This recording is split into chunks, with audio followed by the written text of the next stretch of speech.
Good morning. How are you, Virginia? Hi, I'm great. How are you? I'm doing good. So, how in the world you have this monster sex series, which has the books? I can't even. I don't even know if I can describe the. I don't even know if I can say the title of these books. It starts with a C word, three-letter C word. For it's that word for Bigfoot. How did you even come up with the idea to write Bigfoot erotica? It literally just popped into my head. I had been writing erotica for a couple of months, and I was kind of successful, but not really. And everybody else that I knew in the business was writing all these daddy stories, and all my daddy stories bombed.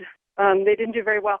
So I kind of to rebel. I thought, well, why don't I write about sex with with this creature from the woods? Wow. And so you sit down, you write this. The whole time you're writing it, are you thinking, this is ridiculous? Well, as soon as I got the idea, I always get this inkling when things are going to be crazy, and I love to follow my inkling. I had like kind of chills. I thought, oh my God, this is so crazy. I have to do this. So yeah, and and I wrote it really fast, and I really didn't, spend a lot of time on it because I didn't know it was going to be this successful. Yeah, now there's like 16 books in the Oh, series, I wow. think, or something, and she's selling. She sold a. I mean, you've made a small fortune off of these books, right? I did in 2012. It was really big in 2012. Not so much in 2013. It kind of there was a lot of censoring of erotica across the ebook sellers. They all kind of clamped down on it. Yeah, tell me about that. So, I was reading that Amazon. I remember this in the news, but I guess I never really thought about it affecting people like you. Um, there was a story. I don't know what the story was. There was some self-published ebook that Amazon was selling, and it was all, I think, like a rape fantasy stuff. It was all about a guy raping it. Whatever it was Yeah. so far out there that once that hit the mainstream media, you have a big multi-billion-dollar corporation like Amazon. They don't want to offend anyone, and they go, "Oh, well, wait a second." And what did they do? They said no more Bigfoot erotica, or what did they say? No, they didn't really. They didn't just clamp down on Bigfoot. They clamped down on erotica in general, on the racy covers, the raunchy titles. They just did a lot of filtering of books, which hides them in their search, and then it kills the sales. So they basically told us to clean up our act. We were all being way too filthy and too naughty. So they didn't, want all of that, under people's eyeballs in their store, which I can understand. But don't they have any sort of content restriction? For instance, isn't there a way that if a parent gets one of these Amazon Kindles or the Kindle app on their iPad or whatever, Yeah. don't they have a method for saying, hey, this account that you sign in with should not be allowed to view anything that is questionable or sexual or something like that? Don't they have some methodology for that? I don't think so. Smashwords does. They have like an adult, content filter where Yeah. you can put that on, and then you don't even get the opportunity to look at erotica. Um, Amazon doesn't have that. But then again, if they segregated erotica, I think it would really kill that whole genre because the whole point of their store is to have books come up in the also bots. It's to do suggestions for readers. But I don't really know how their system works exactly. I just know the effects of the filter on sales. So tell me, when they did this, what kind, and Virginia Wade is on with us. Her website is Virginia, I believe it's Virginia Wade erotica.com. Yeah. When they did, how much money were you, let's whatever date they did this, let's just say it's July of 2013 or whatever it was. But so you're making a boatload of money off this Bigfoot erotica, as silly as it may sound. I mean, I read a report you were making $30,000 a month off of this, but how much money were you making the month before, and then what did it drop down to right after that?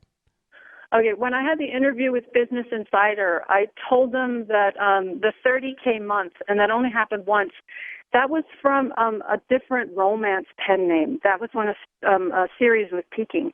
The most I ever made with erotica with Virginia in 1 month was $21,000. But I was kind of averaging between $15,000 and $20,000 for months and months and months and months, which is not bad. Right. Who can complain about that? Of course not. No, it was incredible. It was blowing my mind. And the September of 2012, they had I don't know what they did in their store on Amazon. They had some kind of algorithm shift, or I don't know what the heck they did. But right overnight, from when August switched into September, I lost a couple of $100 a day. And then, when that happens every day, by the end of the month, you've lost a couple of thousand. Right. So that was the decline of Monster Sex for me in September of 2012. And that was the month, ironically, that it was featured in Penthouse magazine. Now, So, do people think, Virginia, when you tell them that you write monster erotica, or you have written monster erotica, Bigfoot sex stories, do they look at you like you're some sort of nutcase? I really don't tell anybody. The only people that know are like the people I know on my erotica forum and people on Twitter. I haven't really outed myself, but I just tell them I write romance, which I do under another pen name, because it is kind of embarrassing to be the queen of monster porn. Well, not only that, but you have she not only does monster porn, but her one of her best books, I think, or people liked it, is called Jennifer's Anal Seduction. I mean, this is straight to the point. Why, my goodness. Wow. Yeah, you don't beat around the bush, do you, Virginia? That was the first smut story I ever wrote, and it is, oh, God, it is so raunchy. And I actually went back and re-edited it to tone it down a bit. When I first started writing erotica, I thought I was writing for guys, for men. But it turns out that the majority of people buying these books are women. Women want to read this stuff. So, and they like a little romance with their smut. Now, if I may ask, Virginia, about how old of a woman are you? How old is what? How old are you, approximately? Me? I'm in my 40s. All right, so you're in your 40s. When Yeah. you're writing this stuff, I mean, is this coming from you? Like, do you have, like, the book Jennifer's Anal Seduction or whatever? Is this stuff that you're into, fantasies that you have, your own personal life, stuff you live out? Most of it is fantasy, but Jennifer's Anal Seduction is about a babysitter who steals a dildo from a neighbor. And I shouldn't probably admit this, but I did that when I was 13. You did? So how did you do this? You're in your neighbor's house and you happened to come across a dildo or something, and you were so, you instantly were aroused by this and you had to sneak it home or something?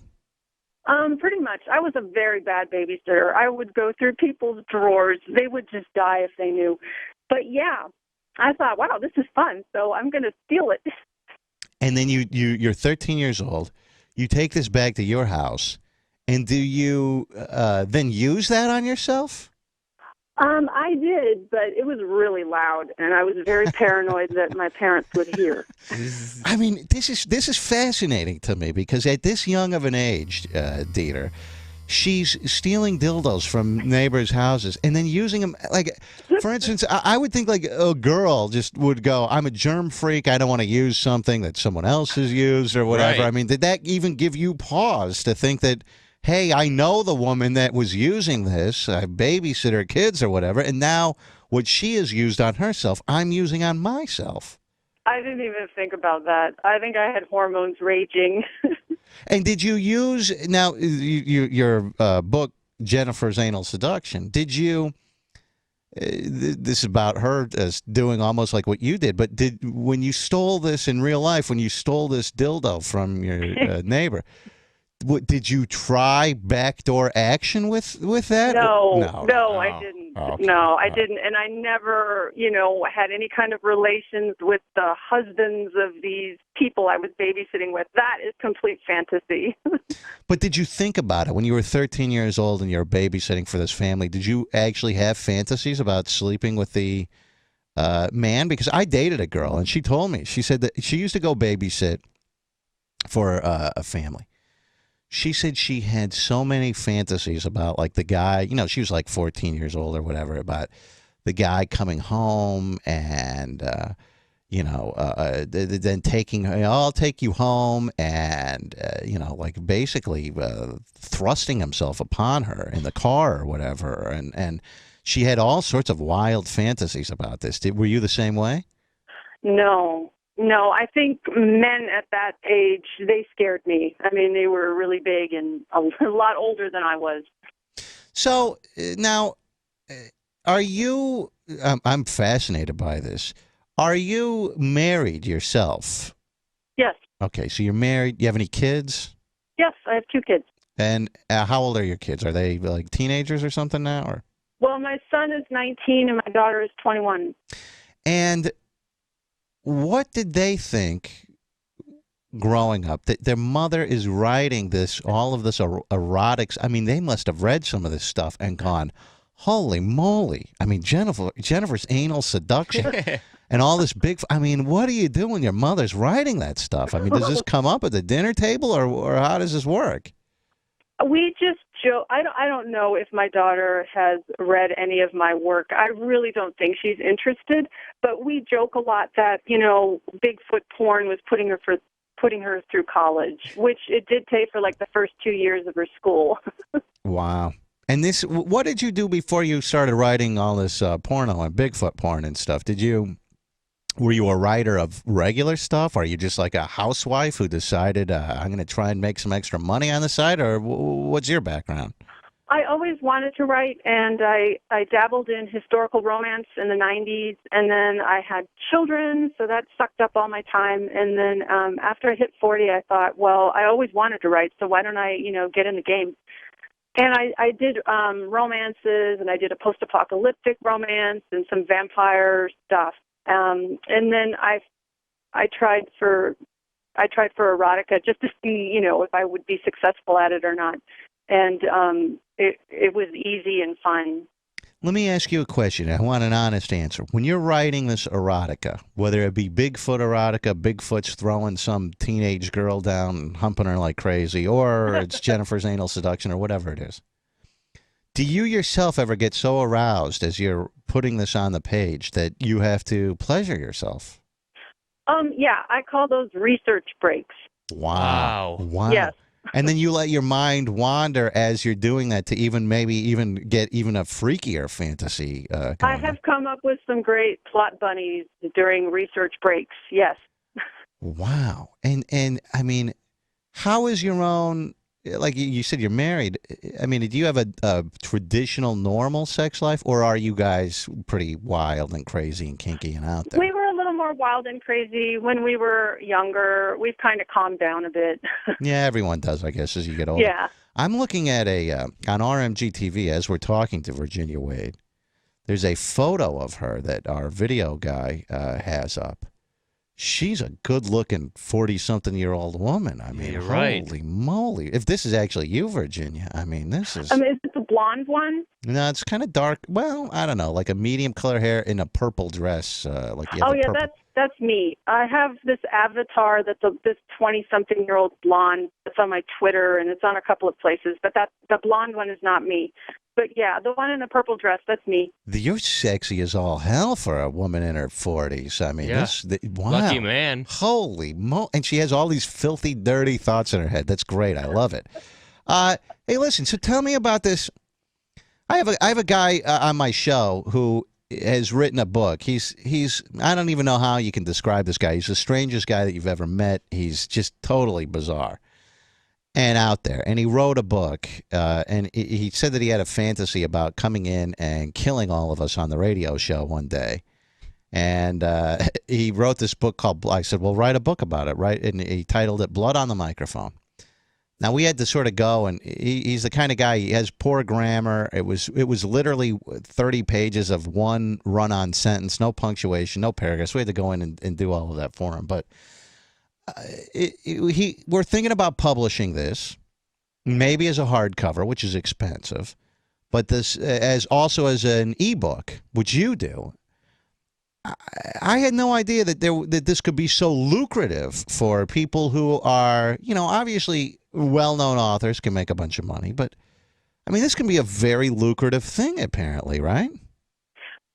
It can be. A lot of people get into it, though, thinking that they're going to make a lot of money, and then a lot of them don't. And then some, can make quite a lot of money. And it goes up and down, because I've had some months where I've had like $20,000 months, and then, the next month I'm only making $6,000 or something, which is still pretty darn good. But I have a lot of stories and books out there. It's kind of like residual income. Now, how much are you charging for one of these Bigfoot porno books? Well, the first story is free on Amazon right now, and the other ones are like $2.99. And how much? So essentially $3. How much does Amazon keep, and how much do you get? Because it's $2.99, I get, I think, 70% royalty. Wow, that's pretty darn good by publishing standards. Yeah, I mean that's really good.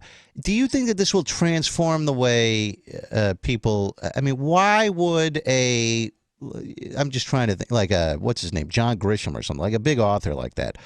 Why does he need a publisher to pay him? And I mean, he's probably, I don't know what he makes off of his books, but a lot, obviously. But why doesn't he just do it direct like you do and cut out the middleman and keep way more money? There are pros and cons to doing it yourself and to getting a traditional publisher. The traditional publisher will, professionally edit everything, and they will do the promotion for you, and you can find your books in like bookstores. See, I don't think I'm ever going to come across Moan for Bigfoot in like Target. Yeah, that's what they changed the title to. It's now Moan for Bigfoot. It used to be C, three-letter C word. You know what I'm talking about. Yeah. And it used to be that, but I guess Amazon goes, this is too raunchy for us these days. Well, maybe they'll go back. Everything's cyclical, so maybe they'll loosen their standards up again, and you can. But it's still available on there. I mean, you just have to search it out. Tone things down. They will continue to sell it, hopefully. Yeah. Well, this is fascinating. You can get these books on Amazon. What would someone search for if they wanted to find any of your books? Do they just search for Virginia Wade and a whole list of your books will come up, or what's the best way to do it? Yeah, just Virginia Wade or Bigfoot. Here's a guy in Charlotte, North Carolina. He has a question for you. Let me go to Pat. You're on Rover's Morning Glory with Virginia Wade. Go ahead, Pat. Yo, Rover. Hey, man. Yo, Dieter. Yo. Hey, Virginia, I have a question about your little babysitting experience when you stole the dildo. Question A, did you clean it before you used it? And B, when you said you were afraid it would be too loud, were you afraid that you were too loud or the dildo was too loud? Oh, excellent questions. Thank you, Pat. Our listeners always get right to the heart of things, Virginia. Yes, I cleaned it, and the motor in that vibrator was really, really loud. That's what I was afraid that my parents would hear. Oh, man. You can't cover that up. I remember those days of being like a teenage boy, and you were so ashamed of what you were doing in the bedroom. And I mean, I was doing this. I don't know if I was abnormal. I could do it 5 times a day. I'm not kidding you. When I was like 15, 5 times a day. My mother must have spent a fortune on Kleenex. She must have been going, how often are you blowing your friggin' nose? Yeah. I mean, my Lord. So, I mean, I just remember being so paranoid about that, too. Like, you don't want to get caught, but I mean, I guess your parents know what you're doing in there. I mean, now that you have your own kids now, Virginia, now is it kind of silly looking back? I mean, did you ever think about that? Like, yeah, my kids must be doing that at the age of 14 or 15. Yeah, they probably are, but I really don't want to know about it. Well, all right. So search for Virginia Wade on Amazon on the Kindle store. And it's a fascinating story of self-publishing and all of her books. The Moan for Bigfoot series. It's cryptozoological erotica, I believe. Whatever the hell that is. You can get those. And Dieter, you love Bigfoot. Are you going to search these out? Oh yeah, the C for Bigfoot book. Oh, I'm gonna look for that. You're going to look. Dieter goes on Bigfoot. Dieter believes. Do you believe in Bigfoot, Virginia? I don't know. No, I don't think it's really real. No. Dieter believes it. He goes on these Bigfoot searches and puts Too many like, sightings. remote cameras in the woods and all this kind of crazy stuff. And then, that would be cool. And then what does Bigfoot do in your books? He basically has sex with hot teenage girls or what? Yes, he's extremely horny, but there's a reason for all of that. It's because there are no female Bigfoots. So to keep their species going, they have to mate with women. Does he speak English? Yes, but very stilted, and he's very guttural, and he's just like this big, dumb, walking, horny carpet. Boobs. Dang. So then the girls, what does he take? Hikers or campers or something, and he'll like snatch a girl away and then have sex with the girl? Yeah, he kidnaps Portia, Shelley, and Leslie, and he ends up falling in love with Portia. Oh. So, and then she ends up, becoming a part of the tribe. All the girls become a part of the tribe, and they have Bigfoot babies, and the saga goes on for like 16 stories. So lots of things happen. And then they become a part of the Bigfoot thing, and then they actually fall in love with Bigfoot, believe it or not. I mean, wow. It's a love story. It's really a love story. This is fascinating. Listen, now I'm not a big movie producer or anything, but I want to option the rights to make the Moan for Bigfoot movie. I mean, this could be the next Twilight, perhaps. One last thing. Is Yes. Bigfoot well hung? Yes, 12 inches. Oh, wow. Wow. 12. Oh, and these girls are okay with that. They can take that. I'm guessing it's Apparently. It's painful at first, I'll bet, and then they grow to enjoy it. Yeah, I guess I don't know what I could say on the air, but he provides some lubrication, and then yes, it's a nice, smooth ride. Wow, I have to read these books. I mean, this is incredible. I didn't know until today. I had no idea that such a thing even existed.